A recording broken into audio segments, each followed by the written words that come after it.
Parshat Metzorah on menstruation justice. Parshat Metzorah takes us through Leviticus chapters 14 and 15, first giving procedures regarding purification from leprosy and commandments from handling tzarat, dealing with a plagued house. Chapter 15 then goes into instructions regarding emissions, sexual relations, and menstruation. On the topic of menstruation, the Torah teaches, Ve'isha ki tihiyeh zava, dam yihiyeh zova, bivsara shivat yamim tihiyeh, benidata v'chol ha'nogea ba, yitma ad ha'arev. When a woman has a discharge, her discharge being blood from her body, she shall remain in her impurity 7 days. Whoever touches her shall be tameh until evening. This pasuk, this verse here in Leviticus, is part of the basis for the laws of Nida, a practice that enables a married couple to maximize fertility and to maintain romantic intimacy. By refraining from sexual intercourse in a process that takes roughly 12 days for a traditional couple, roughly 5 days of bleeding followed by an extra week, the person is put in touch with the natural and spiritual phenomenon that is the cycle of life in their body. While these laws have been thought of by some as stigmatizing women as being unclean and impure, we learn in this parsha that ritual impurity is a regular biblical occurrence that provides opportunities for men and women alike. When we recognize this, we can view how the practice of family purity laws can be about facilitating fertility and helping couples rekindle their relationship. Dr. Tirza Miachim wrote for the Jewish Women's Archive.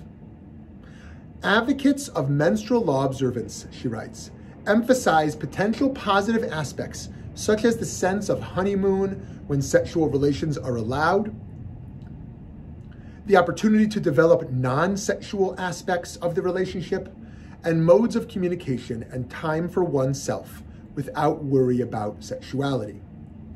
In a 2012 essay for the American Jewish World Service, Sigal Samuel argued that Leviticus actually provides a model for how we should be talking about periods openly and as a matter of high importance. She wrote, as far as the Torah is concerned, this bodily process is neither private nor unmentionable. Instead, it is quite public. People often know when a woman has her period, and if she experiences any irregular bleeding, she must bring 2 birds to the tabernacle for the priest to sacrifice on her behalf. Far from being hidden or ignored, the rites of menstruation are dealt with by the priest, the person in the highest position of all. These discussions bring to mind the fact that menstruation is not just a Jewish spiritual issue, but an issue of honoring everyone's humanity. In addition to the stigmatization problem, feminine hygiene products often are not affordable or accessible, especially in the global South. When girls can't get tampons and pads, they often must resort to using leaves, dirt, and newspapers. We should all see this as a degradation of the image of God that these people bear. This can also mean that girls who have access to school in the global South often miss many days of school because of embarrassment and staining. Missing school can have a devastating impact on their lives.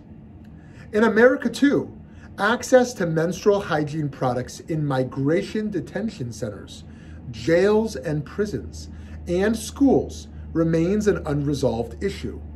At one of Valley Beit Midrash's social action branches, Arizona Jews for Justice, we do our best to make sure distribution of period products is an integral part of our outreach to the Valley's unsheltered communities and to immigrants and asylees coming out of detention, as honoring these individuals' humanity means we are obligated to help the whole person. There's also the burden that having adequate supplies puts on working class families. A report by UT Health Austin found that tampons cost a person about $63 each year, and pads over the course of a year can cost $72. And in households in which multiple people need products, the expense can quickly add up. Then there are the women suffering from homelessness. Quote, without the basic resources needed to feel clean, safe, and secure, periods can be devastating for the over 210,000 women experiencing homelessness in the United States. The United Nations Children's Fund suggests some solutions to these tragedies, including the following.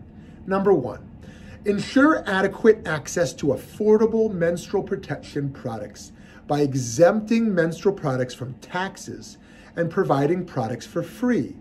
Tampons are subject to sales tax in Arizona. Every child, number two, should know what a period is and how the cycle works in order to feel normal and secure in their own body. Number three, conversations about menstruation should be done openly at schools, in the private life, including with the support and engagement of male family members, as well as in the community at large. On a personal note, I as a boy was not educated on these issues at all. Teachers in all settings, and especially in communities in which periods are seldom discussed, should take on the responsibility of making menstruation something we can talk about. We are called to bring dignity, not shame, to this natural cycle. The lesson from Parshat Metzorah's section on menstruation should not be that our bodies are something to be ashamed of. Rather, they are another thing we are obligated to take care of in order to bring holiness into the world. Shabbat Shalom.